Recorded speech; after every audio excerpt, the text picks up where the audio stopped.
छत्रपती शिवाजी महाराजांच्या पुतळ्याला पुष्पहार अर्पण करा। छत्रपती शिवाजी महाराज की जय भवानी, जय शिवाजी, हर हर। मी दिवा शहराच्या वतीने शहराध्यक्ष आणि उपशहराध्यक्ष स्वागत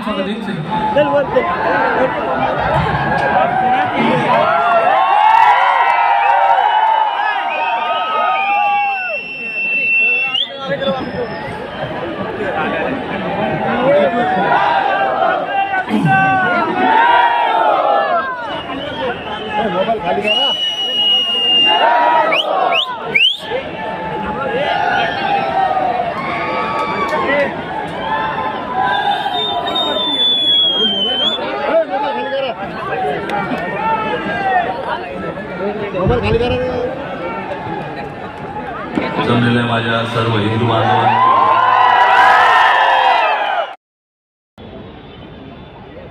नंतर बरं वाटायला लागलं, गोळी बेळी घेतली की सगळं झालं। पण तिथे गेल्यानंतर मी त्याला समजावून सांगतो की म्हटलं जरा मला थोडंसं बरं वाटत नाही, थोडं गळल्यासारखं होतं। म्हटलं नाही नाही साहेब, काळजी घ्या साहेब। म्हटलं समजलं। मग दुसऱ्या भागात गेलो, तिकडे असं बांधलं होतं, मध्ये बांबू घातले होते। पण त्यांना समजावून सांगितलं, म्हटलं अरे जरा बरं वाटत नाही, म्हटलं मागे सगळ्यांना जरा कळवून टाका म्हटलं। आणि त्याच्यामुळे म्हटलं मी भाषण बिषण नाही करत, म्हटलं मी निघतो। ठीक आहे साहेब, ठीक आहे साहेब। आता बघा इथपर्यंत सगळं प्रकरण आलंय। निघालो आणि मग आपले सगळे पदाधिकारी आले, बोलले साहेब हे व्यासपीठावर येऊन लोकांना सांगा ना। म्हटलं अरे मग हेच ते आधी नसतं का केलं?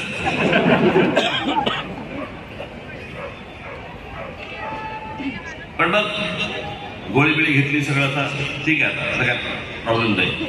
मला ते काय होतं, ते टेलिव्हिजनचे कॅमेऱ्यांचे लाईट असतात ना, ते डोळ्यात गेलं की माझं डोकं दुखायला लागतं। आणि मग ते जेव्हा लाईट मारतात तेव्हा माझा चेहरा असा होतो, त्याच्यामुळे लोकांना वाटतं असं तर चिडलेलं असतो। मी काय चिडलेलं नसतो।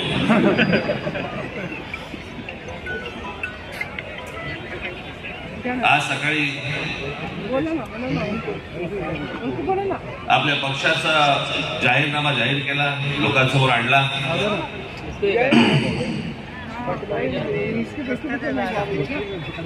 महाराष्ट्र नवनिर्माण सेना हा एकमेव राजकीय पक्ष आहे की ज्याने जाहीरनाम्यामध्ये काय करणार हे सांगितलंय आणि कसं करणार हे पण सांगितलंय।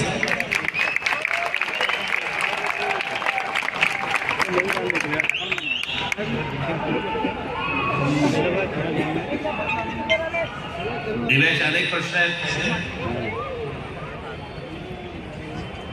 या लोकलने प्रवास करणं म्हणजे काय असतं मला माहिती नाही, की काही लोकांनी प्रवास खूप केलाय। एक मिनिट चला साईड वन। जेव्हा कॉलेजमध्ये होतो त्याला बांद्रा आणि CST छत्रपती शिवाजी टर्मिनस, त्याला हार्बर ट्रेन होती, हार्बर ट्रेन, त्याने मी प्रवास करायचा। पुढे हो ना थोडं।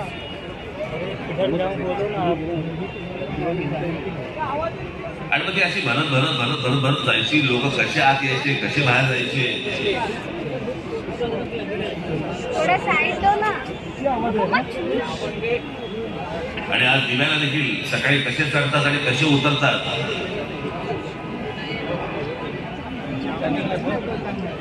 मी तुम्हाला खरं दुसऱ्याच्या जीवावरती शब्द देणं चुकीचं आहे,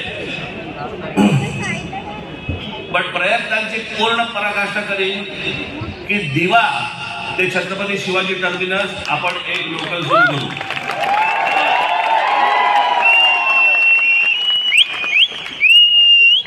ते काय हालाकीचं जगणं असतं आणि काय हालाकीचा प्रवास असतो मला कल्पना या गोष्टीची।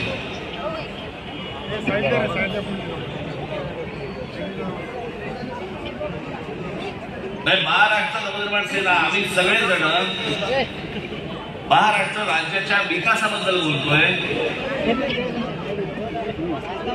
आणि आमचे पत्रकार बांधव आम्हाला प्रश्न विचारतायत, शिंदे ह्यांना असं बोलले, मग उद्धव ठाकरे ह्यांना असं बोलले, मग तुम्ही त्यांना असं बोलला, मग शरद पवार त्यांना असं बोलले। आम्हाला काय करायचं, काय देणं घेणं? तुम्हाला काय गोष्टीची देणं घेणे? हसण्यावर देतात सगळे. निवडणुकीच्या वेळेला होतात थोड्याशा इकडे तिकडे गोष्टी होतात, पण त्याच्यावरती अख्खे तेच पक्ष विचारत बसायचे. या जाहीरनामा जो प्रसिद्ध केला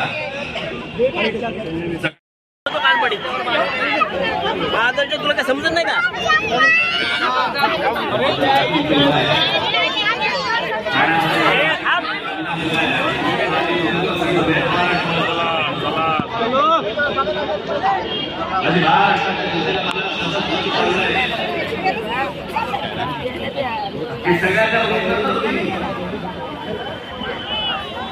सगळ्यांनी केलं पाहिजे ना तुम्ही, सगळ्यांनी केलं तुमच्या मतांचा आपण पाहिला तुम्ही.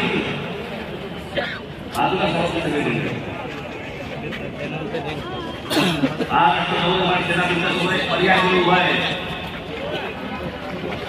आमच्या राजूमध्ये अनेक चेहरे उभे आहे, अनेक ठिकाणचे माझे उमेदवार उभे आहेत. तुमचे मित्र परिवाराचे लोक असतील, तुमचे नातेवाईक असतील, प्रत्येकाला फोन करा.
झाल्या पण या आधी सभा